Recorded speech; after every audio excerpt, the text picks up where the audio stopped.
Hello, hello! Une nouvelle année, l'Eurovision au quotidien repart à la rencontre des Eurostars. Cette année, on entame notre série d'interviews avec la candidate de Malte, Sarah Bonnici, qui représentera le pays avec la chanson Loop. Découvrons tout de suite ce qu'elle a à nous dire.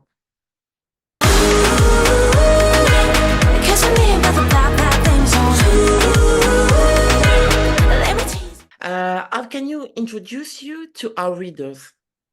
Yes, I am Sarah Bonnici. I am representing Malta in the Eurovision Song Contest this year with the song Loop.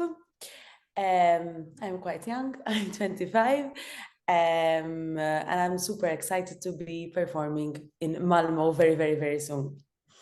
And a few weeks before the contest, what is your state of mind? What are your feelings? I have so many feelings. It's hard to put into words. I'm obviously excited and very looking forward to be on that stage and to perform, and to show all the Eurovision fans and everyone around the world what we have been working on. Obviously, however, I'm a bit nervous as well, and a bit slightly scared as well, but I think that's natural, obviously, when you're performing on such a big stage and when there's so much responsibility, because at the end of the day I'm not only representing myself but also my country. So yeah, it's a lot of responsibility, but I'm enjoying this journey and very looking forward to perform. And what do Eurovision Song Contest represent for you as a viewer? Um, I've watched Eurovision and I've been a fan ever since I was really, really young. I mean, it has always been like the annual family event at home when everyone, joins forces and watches Eurovision, and there's like a small party at home. So I've always been a fan. Obviously, as just a viewer, I always loved it. As I'm saying, now that I'm participating, it's crazy. It's amazing. I mean, wow. Yeah. And what is your favorite Eurovision song of all time?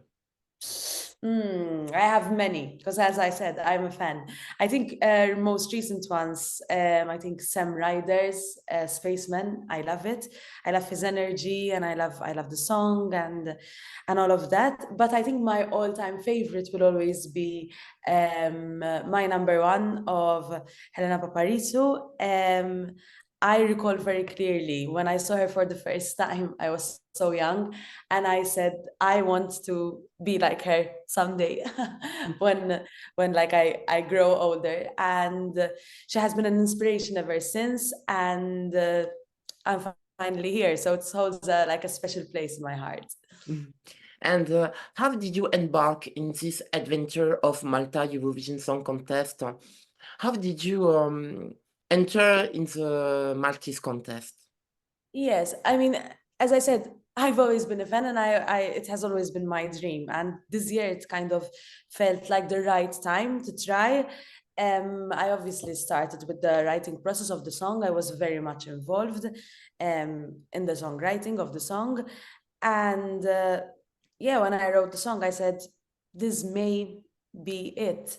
Sort of. So I submitted the song for the Malta Eurovision till the very last minute, to be quite honest with you. I wasn't sure if I was going to submit it or not. I literally submitted it a few minutes before the deadline because I was like doubting sort of myself and whether it's the right song and whether I'm doing the right decision. But my gut feeling with the song was always a very positive one, so I trusted my gut.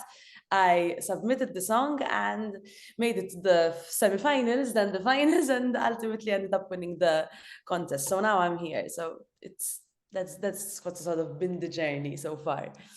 Yes, it's a dream come true. It is. It is. And can you tell us more about this song, Loop? How could you present your song? So Loop basically, so first of all, it was written by myself and a group of writers, Joy Deb, Linnea Deb, Mickey Mago, Kevin Lee, uh, Lay, and Atticus. So we're quite a group of people. And it speaks about these two individuals that are sort of caught in this loop of love, in this web of love, and they cannot get out of it. So they're madly in love with each other in this loop. Um, the style of the song is reggaeton pop, which is a style which I love and which I was always very passionate about. And I think it's a very energetic number and, a number where people can really dance and have fun with. Yes, it's a very catchy song. It's up tempo. It's pop. You tell us that. And what were your influences for to write this song? As I said, ever since I was young, I looked at Helena Paparizou and like what she did in Eurovision. So she has always like been an inspiration, and what she did in Eurovision has always been like what I always wanted to do.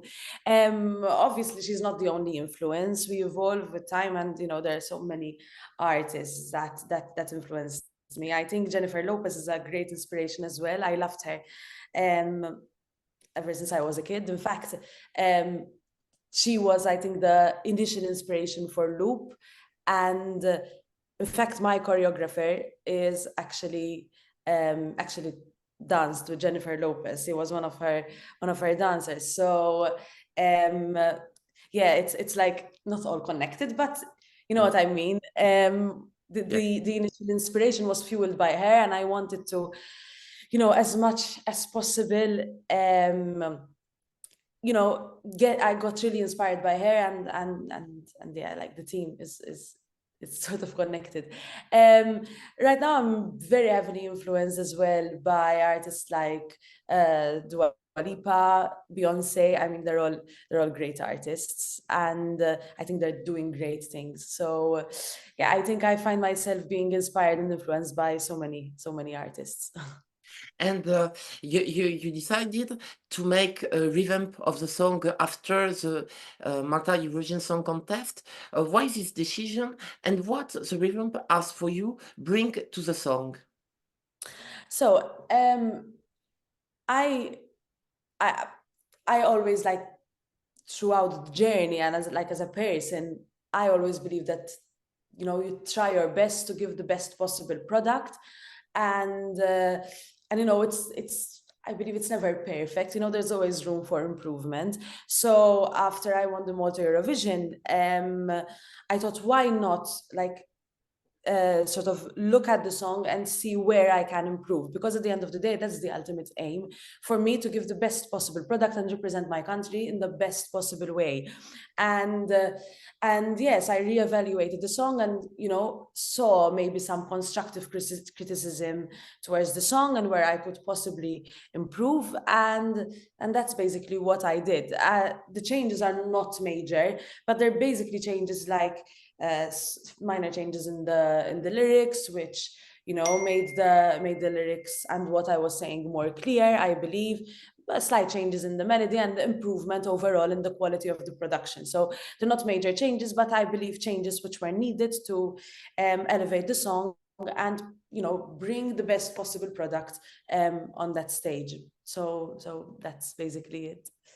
Okay, and in the song you introduced a dance break. It's a tendency we see at Eurovision with Slomo of Channel in 2022, with Noah Kirel last year. And why did you introduce this dance break? Because you thought to when you wrote the song, you thought to your stage performance.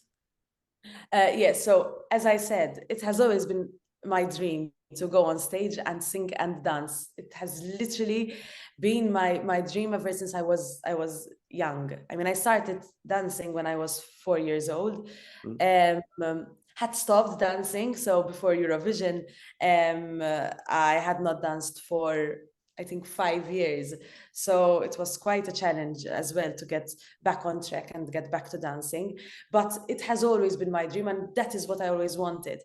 And in Malta, my country, no one, had ever entered Eurovision with a song where they were dancing and singing was never like done in Malta before.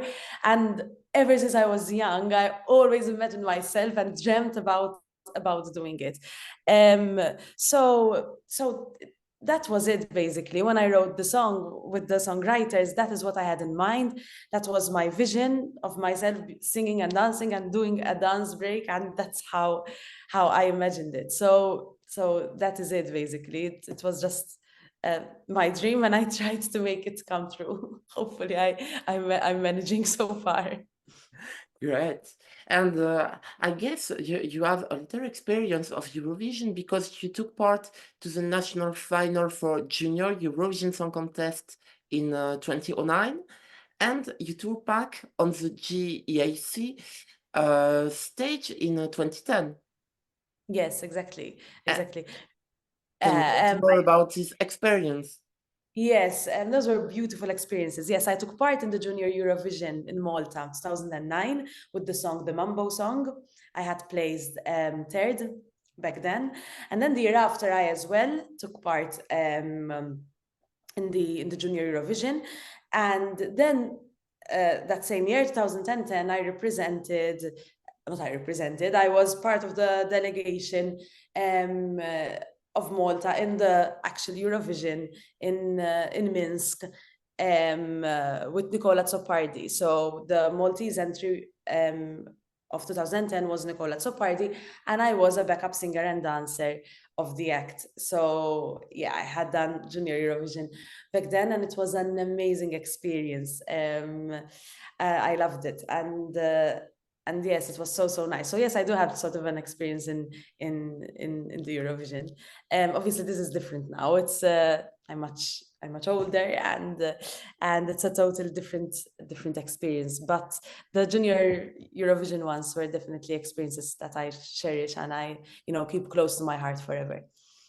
And for Malmö, what are you preparing for us? Have you an idea of your performance, of your Yes, statement? yes. I'm obviously working all the time. And as hard as I can to give the best possible performance. It will be a fun performance, very energetic one. And yeah, I'm currently rehearsing to try and give the best possible performance for my country, myself, and obviously for all the Eurovision fans and everyone watching. I guess you read the opinions about your song, and what is your point about these opinions about Eurofans' opinion about your song? So, to be quite honest with you, I try not to read too many comments. Yeah. I really do believe that if there are too many positive comments, they will sort of inflate and boost your self-esteem. And if they're too negative, they will make you feel too bad about yourself. So I try to balance, like, and not read too much. But I do read a bit and like take the general feedback and try to look as much as possible at constructive criticism, because I really do believe that that's very important to look at. I think so far the general feedback was a positive one. Um, uh, Most of the people actually like the revamp and believe that it did justice to the song and elevated the song, which was actually the main aim. Obviously, there will be some comments which are purely negative out of hatred, to be honest, which I try not to get too influenced by. And there will be some people as well who constructively believe that, they have an opinion and they disagree, sort of in this case, with the revamp, which I do respect as well, because at the end of the day, I believe there's no such right or wrong when it comes to art and to these things. It's a matter of opinion. So I obviously respect that and look at that positively as well. But I think the general feedback was a positive one, so I'm quite satisfied. Have you listened the other song of from the contest this year? Yes, not all of them so far, but I've listened to quite a few, and I must say that I have a few favorites as well. And what favorites? I like Italy, Yes. but I like Italy as a country, I like the culture. They're very close to Malta as well, so I think like there's sort of a connection as well. So maybe I'm a bit biased, but I really like Italy. I heard Georgia as well, which I think is really good. and I like Cyprus as well. I think they're really good. But as well, I may be biased as well because they're quite sort of have the sort of the same fun dancing vibe to what I like. So I may be a bit biased there. But yeah, I love those actually. Great. And what are your projects after Eurovisions? Obviously, to keep on making music, and keep on working on my career, and work as hard as I can at the end of the day to progress in my career, I guess. And to conclude this interview, have you few words for our readers from France? I do have a few words. Well, I'm obviously very excited to perform on the big stage and to meet Eurovision fans as well during the pre-parties and all of that. I'm super excited for that. And I've been working really, really hard, and like I'm sure all the other contestants have been. But yes, I've been working really hard. I've been trying to do my best to give the best possible performance in Malmo. So I really do hope that people out there and the Eurovision fans and all your readers would actually appreciate that and would, enjoy my performance as much as I'm enjoying the process and as much as I will be enjoying it on stage, for sure. So that's it. Basically, just wish me the best, the best of luck in Malmo. Thank you very much, Sarah, and have a good Thank you very Eurovision much. travel. Thank you very, very, very, very much. Thank you. Have a nice day. Thank you very much. Same goes to you.